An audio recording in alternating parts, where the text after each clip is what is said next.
Rwanda, post-election political crackdown. Nairobi, September 29, 2017, Rwandan authorities have arrested, forcibly disappeared, and threatened political opponents since the August 2017 presidential elections, Human Rights Watch said today. The incumbent, Paul Kagame, won the election with a reported 98.79% of the vote.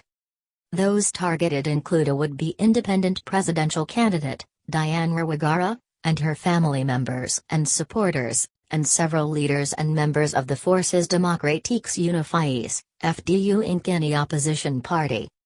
The Rwandan government's crackdown shows that it is unwilling to tolerate criticism or accept a role for opposition parties, and it sends a chilling message to those who would dare challenge the status quo, said Ida Sawyer, Central Africa director at Human Rights Watch. With each arrest in Rwanda, fewer and fewer people will dare to speak out against state policy or abuse. Rwandan authorities took no chances with the August 4 presidential vote, despite the weak prospects for any opposition candidate. Several presidential aspirants were barred from participating. The only two allowed to enter the race and compete against Kagame, Frank Habineza, and Philippe Mpayimana, said they experienced harassment, threats, and intimidation. In the days following the vote, Human Rights Watch interviewed local activists and private citizens who spoke of intimidation and irregularities in both the campaign period and during the voting. On August 29, police showed up at Rwigara's office in Kigali, the capital, and took her to her home, where they interrogated Rwigara and her family members and barred them from leaving their house. On August 30, following rumors that Rwigara may have been arrested or forcibly disappeared, the police announced that she was not in detention but that she was under investigation. After several weeks of intimidation, questioning, and restrictions on their movements, Rwigara and her sister, Anne, a dual Rwandan and American citizen, and her mother, Adeline, a dual Rwandan and Belgian citizen, were arrested on September 23.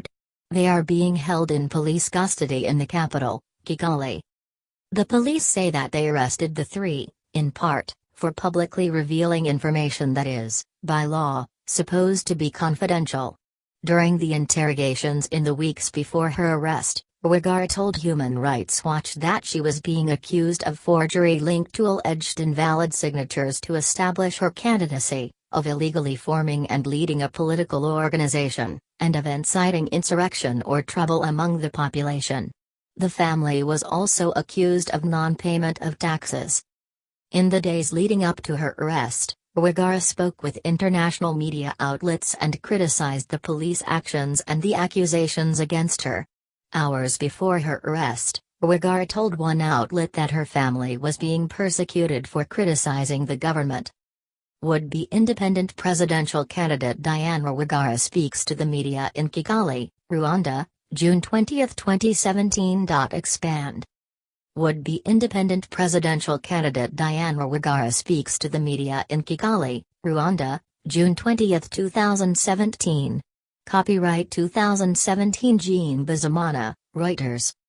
The harassment of Rwigara began in May, when, 72 hours after she announced her intention to run in the presidential election, nude photos of her were published on social media in an apparent attempt to humiliate and intimidate her. Rwigara said the photos were photoshopped. In July, the National Electoral Commission rejected her candidacy, claiming that many of the required signatures supporting her candidacy were invalid. Rwigara rejected the accusations and said she had fulfilled the eligibility requirements. "This is all linked to my political activities," Rwigara told Human Rights Watch on September 13. "They would not let me campaign freely, and now they are after me and my family." Since Rwigara has come under police investigation, some of her supporters have been arrested or harassed. On September 12, police arrested a supporter at his home, where they found T-shirts supporting Rwigara. He was held in an unknown location and questioned about Rwigara, then released 5 days later. 2 of his family members were also arrested and one was released after being held in an unknown location for a week. The other remains in police custody.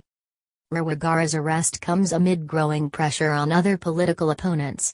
On September 6, 7 FDU-Inkini members were arrested, including 4 of the party's leaders: Boniface Twagiramunana, first vice president; Fabien Twagirazu, head of party mobilization; Leonel Gaisgaire, assistant treasurer; and Gratian Sabairmai, assistant commissioner. Theophile Ntrutwa, Kigali representative of the party, went missing on September 6. Police arrested other FDU-Inkini members in the following days. The FDU-Inkini has faced serious challenges since 2010. The party has not been allowed to register or take part in elections, and its members have been arrested and harassed repeatedly. The party's president, Victoire Ingabire, has been in prison since 2010 and is serving a 15-year sentence following a flawed trial. Members of the FDU-Inkini political party at court in Nyamirambo, Kigali, on September 26, 2017. Expand. Members of the FDU-Inkini political party at court in Nyamirambo, Kigali, on September 26, 2017. 8 members of the party have been charged with forming an irregular armed group and offenses against the president. Other political opponents in Rwanda have been convicted of state security crimes and sentenced to long prison terms after flawed trials. Copyright 2017 Private. On September 26, charges were confirmed against 8 FDU-Inkini members, including the 4 leaders, and they are being held in preventative detention in Remera, a suburb of Kigali. They are charged with forming an irregular armed group and offenses against the president. 1 party member was released. Ntrutwa, the FDU-Inkini member who went missing on September 6, was forcibly disappeared and held incommunicado for 17 days, before a family member could visit him at the Remera police station on September 23. During this period, the police would not confirm to Human Rights Watch or his family whether he was in custody. Ntrutwa has not been charged.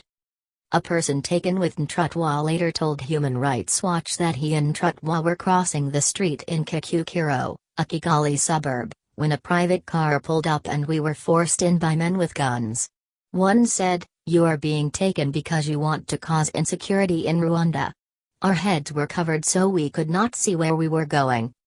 He was later interrogated about the party. When I asked for a lawyer, I was told, "We will kill you." They pushed me to the ground and kicked me and said I was an idiot. Later, a man in civilian clothes pulled the mask off, put a gun to his face and said, "If you continue to refuse answers to our questions, you will see."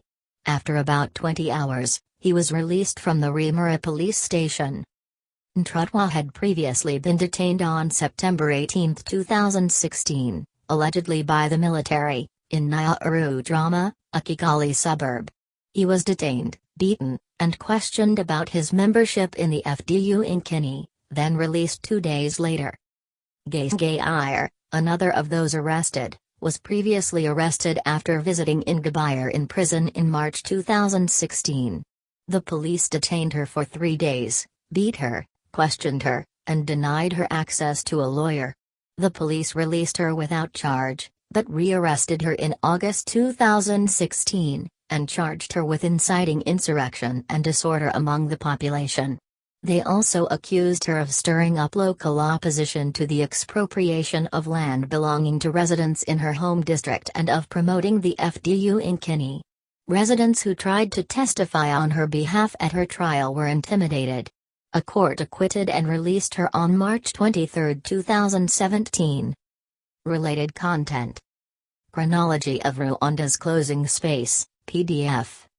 Enforced disappearances, unlawful arrest and detention, and ill treatment clearly violate Rwandan and international law. Human Rights Watch has documented numerous cases in recent years in which government critics, especially those accused of threatening state security, have been held in military detention and often tortured or ill-treated in attempt to get information or force confessions. Political opponents have also been convicted of state security crimes and sentenced to long prison terms after flawed trials. Rwandan authorities should clarify the circumstances around Ntratwa's incommunicado detention and ensure that those responsible for such unlawful detention are held accountable, Human Rights Watch said. The authorities should also ensure that courts are not used for political purposes and that political opponents accused of crimes are given free and fair trials. The government is using its standard playbook to crush dissent, Sawyer said. Rwanda's donors and other international actors should condemn this blatant clampdown on the political opposition.